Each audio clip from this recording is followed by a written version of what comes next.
Assalamu alaikum wa rahmatullahi ta'ala wa barakatuh. On va parler d'un sujet délicat, ce qui est au cœur du cheminement, enfin dans certaines voies. Et si dans d'autres il occupe une position moins centrale, il est toujours là, quoi. Ce sujet, c'est l'amour. Alors dans certaines voies spirituelles qu'on appelle alors j'allais dire qu'on appelle les voies de l'amour, non. Dans certaines voies spirituelles, on prône ce qu'on appelle la voie de l'amour. Et on se base pour ça, on se fonde sur l'amour inconditionnel, exclusif, très particulier, qui, il est vrai, lié Sayyidina Muhammad sallallahu alayhi wa sallam et Sayyidina Abu Bakr radiyallahu anhu. Il y avait entre les deux une connexion spirituelle, un lien d'amour particulier qui faisait que tout ce que recevait Sayyidina Muhammad sallallahu alayhi wa sallam passait directement dans le cœur de Sayyidina Abu Bakr radiyallahu anhu.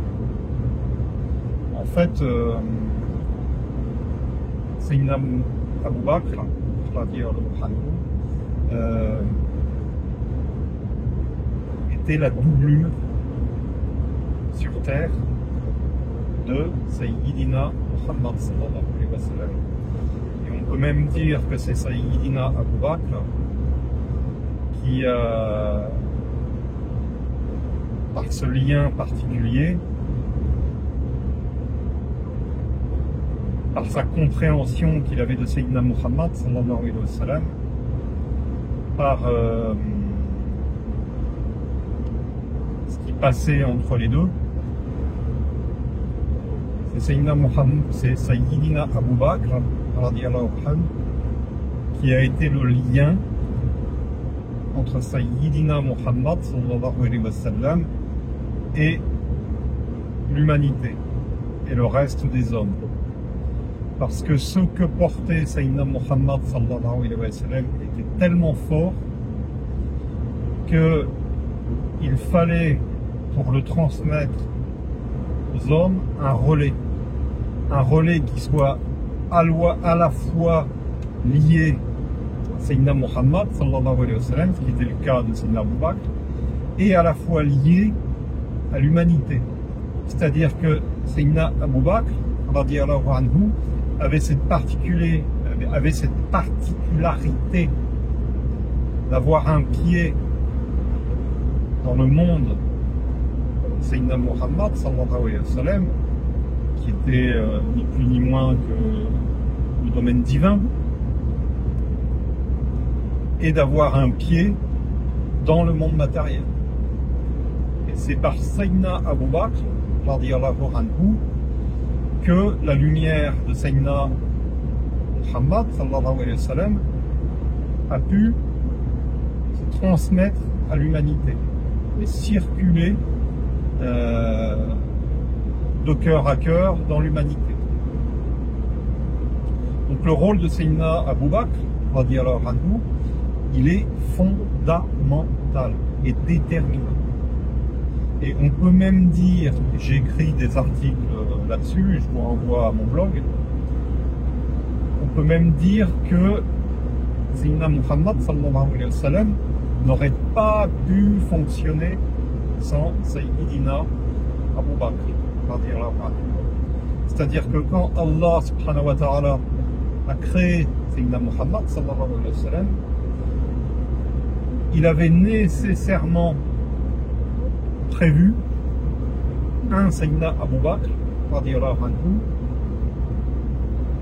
pour tenir le rôle, remplir la fonction de relais dont je viens de vous parler. Donc il y avait entre les deux un lien particulier, ou plutôt cette transmission entre les deux n'a pu fonctionner que par l'amour. C'est-à-dire que Allah subhanahu wa ta'ala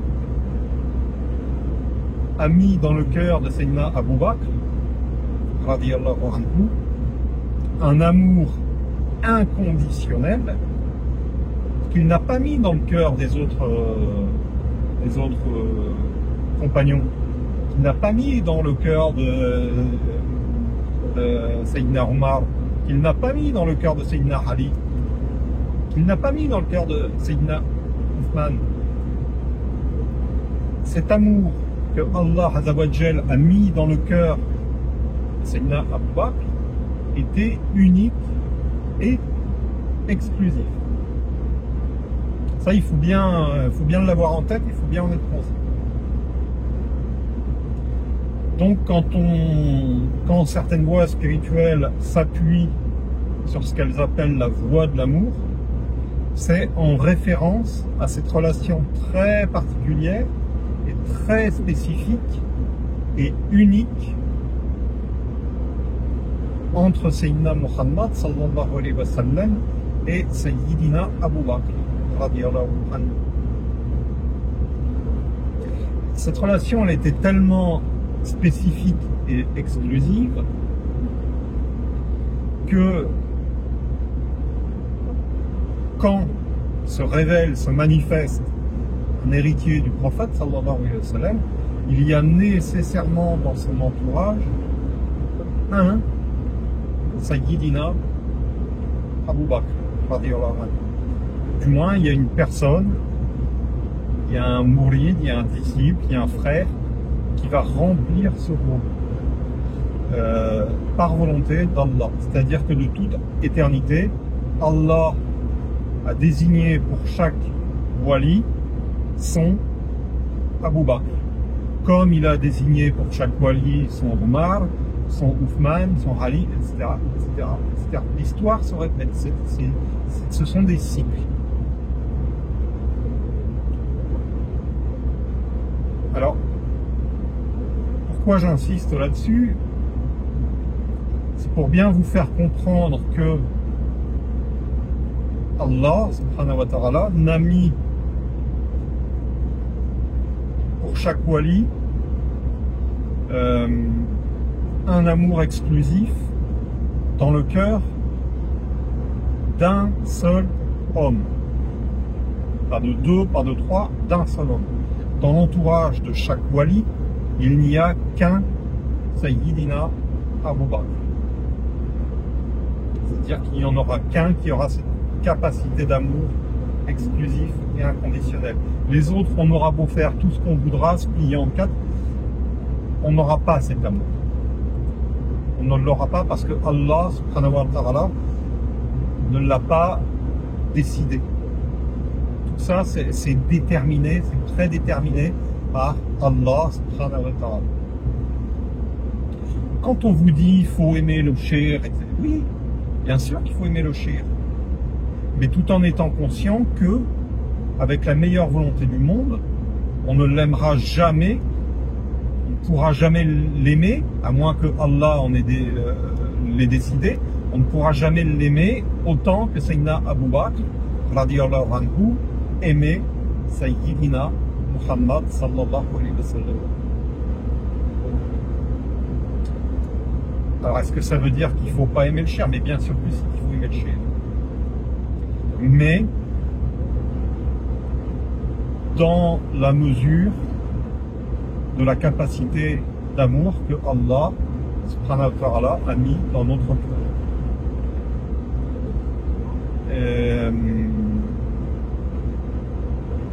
Donc comme on n'aimera pas le wali, le shir, de la même manière que Sayyidina Abu Bakr radiallahu anhu, aimait Sayyidina Muhammad, sallallahu alayhi wa sallam, il faut l'aimer comme un homme, quoi. Alors qu'est-ce que ça veut dire? Déjà, beaucoup confondent aimer et adorer. Dans les voies spirituelles, dans les toulouks, on nous dit aimer le shir. Alors, certains prennent ça au pied de la lettre, de façon un peu trop littérale, et ils se mettent à vénérer le shir, à adorer le shir, à mettre le shir en photo partout, à l'avoir en fond d'écran sur leur téléphone, à l'avoir en médaillon qui pendouille au rétroviseur. Enfin, j'exagère un peu, mais je grossis le trait exprès, quoi. On est dans l'excès. On est dans l'excès. Et c'est pas bon. C'est pas bon. Alors déjà, le premier risque, quand on se met à adorer shir, c'est de glisser insidieusement vers le shirk. Alors on se dit non, on nous dit de faire comme ça, c'est pas du shirk, etc., etc. Mais la frontière, elle est très très très subtile. Et on a vite fait, sans s'en rendre compte, de substituer l'amour du shir à l'amour de Allah subhanahu wa ta'ala.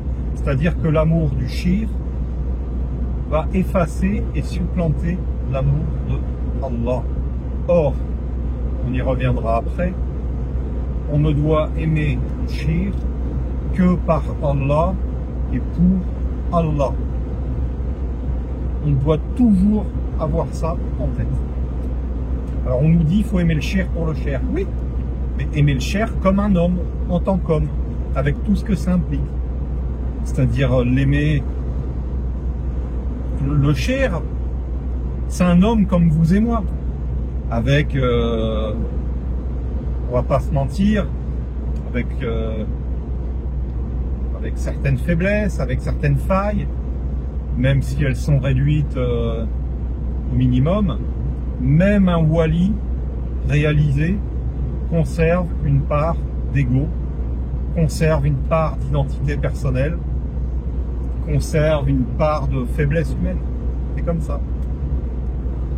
Et donc il faut l'aimer en tant qu'homme, en étant conscient de ses faiblesses, de ses failles, de ses défauts. Pourquoi? Parce que si on est trop exigeant avec le shir dans l'amour qu'on lui porte, et ça m'est arrivé personnellement, et c'est pour ça que j'en parle, il arrivera un moment où on sera déçu. On sera déçu du shir. Et ça, c'est pas bon. Parce que ça va mettre dans notre cœur des choses négatives. Ne serait-ce que la déception, c'est négatif. Mais ça peut aller jusqu'à la rancune, jusqu'au ressentiment. On peut en vouloir au shir. On peut en vouloir de ne pas être à la hauteur de nos attentes. De ne pas nous donner ce qu'on aimerait qu'il nous donne. Voilà, et ça, c'est pas bon. Et c'est aussi une question de miséricorde élémentaire. Le shir, on ne doit pas faire peser sur ses épaules un fardeau trop lourd, trop énorme. On ne doit pas lui mettre trop de pression. On ne doit pas avoir trop d'exigences à son égard. Voilà. Donc, tout ça, c'est subtil. Oui, aimer le shir, mais l'aimer en étant conscient que c'est un homme, en étant conscient qu'il peut avoir des limites, des failles, des faiblesses. Et on sera d'autant plus exigeant avec lui que ses failles et ses faiblesses, il en a moins que le commun des mortels. Donc dès qu'on en percevra une, on lui pardonnera pas, quoi. Hein, on comprendra pas. On nous a tellement mis dans la tête que le wali il est parfait, c'est l'excellence incarnée, que on n'admettra pas, on ne comprendra pas qu'il puisse avoir des petits manquements, des petites faiblesses, des petites... On sera trop exigeant avec le wali. Il faut pas. Ça, c'est c'est un manque de miséricorde à son égard. Mais si on reste conscient que c'est un homme, qu'il peut aussi avoir ses petits moments de faiblesse, qui peut être imparfait dans sa relation avec nous, ben on sera plus tolérant à son égard. On aura plus de miséricorde à son égard. Le shir, c'est pas une machine, c'est pas un robot. C'est un homme, je me répète, mais c'est un homme comme vous et moi, qui a sa famille, qui a son boulot, qui a ses soucis, il a sa famille, a son boulot, a ses gosses, etc., qui n'a pas forcément le temps, qui peut pas être 24 heures sur 24, 7 jours sur 7 avec vous. Donc des fois, bah, oui, il sera pas disponible, il sera pas présent, il oubliera de répondre à vos messages. Voilà. Ça, si on est trop exigeant avec lui et qu'on met la barre trop à son égard, donc qu'on exige trop de lui, on lui pardonnera pas. On lui pardonnera pas et ça va nous freiner dans notre cheminement parce que ça va mettre des mauvaises choses dans notre cœur. Voilà. Donc, aimons le shir pour ce qu'il est, c'est-à-dire comme un homme. C'est un homme, comme vous et moi. Et surtout, le plus important, le shir, c'est une créature. Le shir, c'est une qibla. C'est un phare qui est censé nous donner la direction, l'orientation. Mais si on reste fasciné par la lumière du phare, on finit par en oublier la direction. La direction, c'est Allah, subhanahu wa ta'ala. Il n'y a que Allah, subhanahu wa ta'ala. Donc, au lieu de trop compter sur le shir, de trop se reposer sur le shir, de trop attendre du shir, gardons la priorité à l'esprit et au cœur. La priorité, c'est Allah, subhanahu wa ta'ala. Il n'y a que Allah, la ilaha illallah. Et essayons de porter. Alors je sais que c'est facile à dire et que c'est pas forcément facile à faire. Voilà, surtout que Allah, pour la plupart d'entre nous, c'est virtuel, c'est pas palpable, c'est pas concret. Voilà, c'est dur, mais malgré ça, il faut essayer de porter tout son désir et toute sa volonté sur Allah. Le shir n'est là que pour nous rappeler Allah, la présence de Allah, la direction d'Allah. Mais il n'est pas fait pour se substituer dans nos cœurs à Allah, subhanahu wa ta'ala. Pourquoi je fais cette vidéo? Parce que moi-même, c'est quelque chose que j'ai vécu, que j'ai expérimenté. Il y a un moment, j'aimais tellement le shir que certes, plus rien autour de moi n'existait. Il n'y avait plus que le shir. Mais, comment dire, il est arrivé un moment où le shir, dans sa vie, il était moins disponible, il avait moins de temps à me consacrer et je m'en suis formalisé. Et j'ai pété les plombs. Et je ne comprenais pas ce qui se passait parce que le shir fut un temps où il m'a accordé énormément d'attention, énormément d'amour. Et c'est ce qui m'a permis de m'élever spirituellement. Ça a été déterminant pour moi dans mon cheminement. Mais j'ai pas compris qu'à un moment, le shir m'accorde moins d'attention. C'est tout simplement qu'il ne pouvait plus parce que c'est un humain, qu'il avait moins de temps, qu'il avait des soucis, etc., etc. Et à ce moment-là, je me suis rendu compte que j'avais une demande personnelle, que c'était mon ego qui était impliqué dans l'affaire. J'attendais du shir, mon ego attendait du shir un retour, un témoignage, une marque d'amour. Et à ce moment-là, j'ai percuté. J'ai percuté le message que m'envoyait Allah, le signe que m'envoyait Allah. En gros, Allah me disait, laisse le shir de côté. Le shir, il t'a été utile par ma grâce, il t'a servi. Maintenant, concentre-toi sur moi et sur moi seul, parce qu'il n'y a que moi et moi seul. J'ai entendu le message de Allah subhanahu wa ta'ala. Et aujourd'hui, je ne m'efforce de ne regarder et de ne voir que Allah. Et aujourd'hui, mon amour pour le shirk, il est purgé de tout l'excès que je pouvais y mettre. Et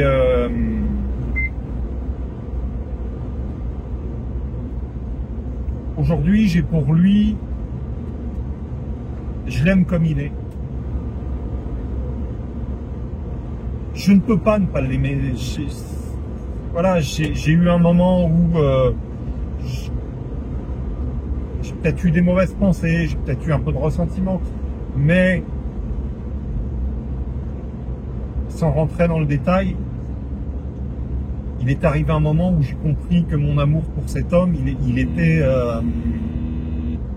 intangible, indestructible. Mais maintenant, je l'aime pour ce qu'il est. Je l'aime comme un homme. Je l'aime comme il est, je l'accepte comme il est. Il n'a pas de temps à me consacrer, ça ne change rien. Il est dans mon cœur, c'est comme ça. Qu'il m'accorde le temps qu'il peut. S'il ne peut pas, qu'il ne m'accorde pas de temps, ça ne change rien. Je vois Allah. J'ai Allah. Il y a Allah. C'est tout ce qui compte. Voilà. Et le shirk, eh bien, si Allah subhanahu wa ta'ala veut m'accorder un peu de sa présence, un peu de sa disponibilité, alhamdulillah, je prends ce que Allah me donne, mais je me passe aussi de ce qu'il ne me donne pas, et j'accepte ce qu'il ne me donne pas, et j'accepte qu'il ne me donne pas ce que mon ego aimerait qu'il me donnât. Voilà. J'avoue que ça a été peut-être la page la plus dure et la plus difficile de mon cheminement. Mais par la grâce d'Allah, subhanahu wa ta'ala, j'ai vraiment l'impression d'avoir passé un cap. Et j'ai vraiment l'impression que, en renonçant à cet amour inconditionnel et excessif pour le shirk, j'ai laissé derrière moi une, si ce n'est la dernière chose, qui me rattachait au monde matériel. Allahu a'lam. Barakallahu fikum wa jazakumullahu khayran. Subhana rabbika rabbil izzati amma yasifun wa salamun ala al-mursalin walhamdulillahi rabbil alamin. Assalamu alaykum wa rahmatullahi ta'ala wa barakatuh. Alors une fois n'est pas coutume, on va faire un petit complément à la vidéo. Alors j'ai dit que en gros il n'y a qu'un élu dont le cœur sera investi de l'amour exclusif du shirk. À quoi on le reconnaît ça? On le reconnaît tout simplement à la réciprocité. C'est-à-dire qu'il va arriver un moment où le shirk va témoigner à l'endroit de cette personne le même amour. Parce que ce qui faisait que l'amour entre Sayyidina Muhammad sallallahu alayhi wa sallam et Sayyidina Abu Bakr était si particulier, c'était la réciprocité. De toute façon, il n'y a pas de véritable amour sans réciprocité. Voilà. Donc, si, je veux dire, on n'est pas débile, on sent bien quand quelqu'un nous aime ou pas. Hein. Donc, si on se rend compte que le shirk ne nous aime pas de la même manière Sayyidina Muhammad sallallahu alayhi wa sallam aimait Sayyidina Abu Bakr, radiyallahu anhu, c'est qu'on n'est pas l'élu, quoi. Voilà, il faut pas se mentir. Donc c'est pour ça aussi qu'il faut pas non plus vouer un amour excessif au shirk. Parce qu'on attendra, notre ego attendra la même chose. À partir du moment où on dit je vais tout mettre sur cet homme, je vais n'aimer que lui, etc., etc., notre ego, il voudra être payé de retour. Il voudra que le shirk nous aime de la même manière. Mais très vite, on se rendra compte que c'est pas le cas. Hein. Donc il vaut mieux garder un petit peu de recul, se dire bon ben moi je vais aimer le shirk, je veux dire de manière désintéressée, hein, sans trop attendre quoi que ce soit de lui. Comme ça, je serai pas déçu. Hein, c'est la posture la plus sage à avoir. Hein, donc l'aimer raisonnablement. Et surtout l'aimer pour Allah. L'aimer parce qu'il nous rappelle Allah. C'est ça le plus important. Hein, de toute façon, à quoi reconnaît-on un amour excessif, un amour artificiel, un amour malsain presque? C'est qu'il est forcé. Un amour forcé. C'est quand on en fait des tonnes, quand on en fait des caisses. Hein, le fait de mettre des photos du shirk partout, etc., c'est de l'hypercorrection. On en fait trop. On en fait trop. Je veux dire, quand on aime vraiment, on n'a pas besoin de tout ce fatras, de tout ce décorum. L'amour, il est dans le cœur. Hein, il n'y a pas besoin de l'étaler. Voilà. Hein, donc, si tu en fais trop dans ton amour pour ton shirk, hein, si tu mets des photos de lui partout, si tu loupes pas une seule de ses assises, si voilà, je veux dire là on est dans le fanatisme. Alors il y en a et effectivement quand on leur dit qu'il faut aimer le shirk, ils vont l'interpréter comme ils vont se dire bah oui il faut être fanatique. Non, je veux dire il faut être raisonnable. De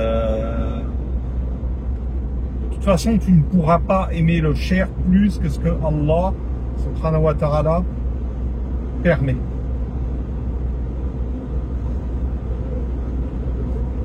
Et même si toi, de ton côté, tu aimes le shirk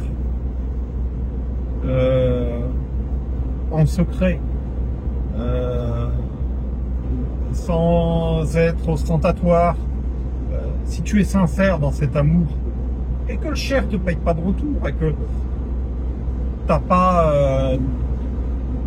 de la part du shirk, tu reçois pas la même chose, ce que tu ne reçois pas du shirk, si tu es sincère toi, tu le recevras de la part de Allah subhanahu wa ta'ala. Mais attention, la condition de la sincérité, c'est que cet amour pour le shirk soit orienté vers Allah, il soit pour Allah. Si cet amour que tu ressens pour le shirk, il est orienté vers ton ego, c'est-à-dire si c'est ton ego qui attend un retour, ça ne marchera pas. L'amour pour le shirk, l'amour du shirk, ne peut fonctionner que pour Allah et par Allah. Voilà ce que je voulais rajouter. Barakallah.